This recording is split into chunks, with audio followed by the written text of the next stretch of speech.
Bismillah ar-Rahman ar-Rahim. Voltaire, il est le défenseur des libertés et l'initiateur des révolutions. L'influence de ses idées ne s'est pas limitée à la seule France, mais s'est étendue et s'est répandue dans de nombreuses régions du monde.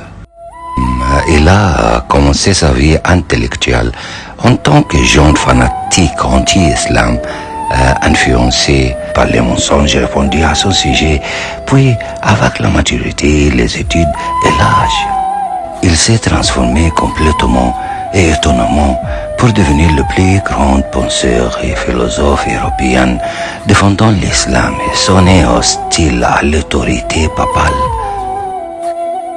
au contrôle des ecclésiastiques, à leur fanatisme contre l'islam et à la propagation délibérée d'une image fausse et déformée de celui-ci.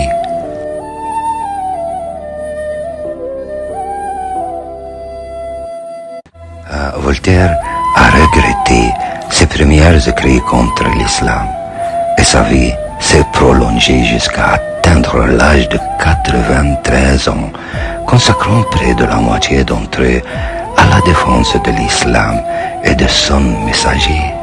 Avec toute la bonne logique et la puissance de pensée dont il disposait, et il est mort dans cet état. Voltaire a écrit son livre « Les mœurs et l'esprit des nations » en 1756, dans lequel il fait l'éloge de l'islam et fait l'éloge de Mohammed et du Coran. L'historien français Jean Tolland dit, à cette époque, il est devenu clair que Voltaire était devenu fasciné et amoureux du prophète de l'islam Mohammed, et qu'il était même devenu un champion d'une tolérance islamique qui contredisait le fanatisme chrétien. Ou dit Voltaire, le maître du christianisme qui vivait de l'humilité et la paix, prêchait le pardon des péchés.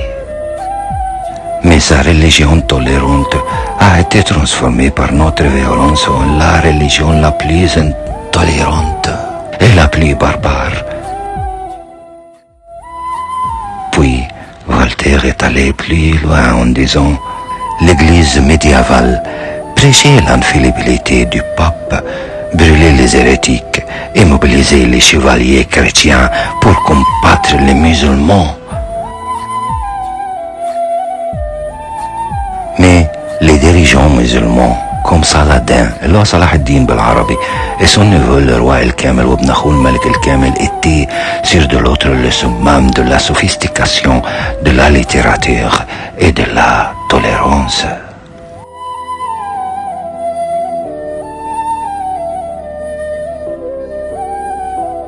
L'historien français Jean Tolland ajoute, ainsi, Voltaire utilise l'islam pour attaquer les fondements chrétiens de la culture européenne, fait l'éloge de l'islam et de l'Empire ottoman et présente la tolérance islamique comme un modèle qui devrait inspirer les dirigeants européens.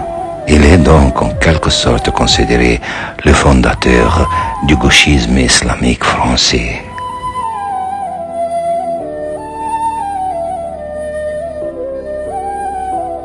En 1764, Voltaire publie son livre le plus célèbre, le Dictionnaire philosophique, dans lequel il défend le prophète Mohammed en tant que penseur politique profond et fondateur d'une religion rationnelle et sage.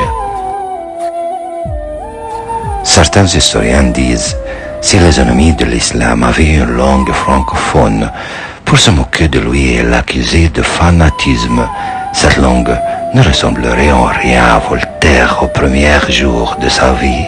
Si l'islam avait une langue francophone avec laquelle il se défendrait, diffuserait ses principes et affronterait tout ce qui tentait de lui nuire avec une argumentation intelligente, une logique brillante et une analyse philosophique et historique, elle ne sera certainement autre que Voltaire dans ces dernières années. Lors de prochaines rencontres, Inch'Allah, je vous lirai les plus belles phrases de Voltaire sur l'islam, qu'il a consignées dans plusieurs de ses livres importants, tels que Essai sur les mœurs et l'esprit des nations, le dictionnaire philosophique. À suivre, Saïd Idriss.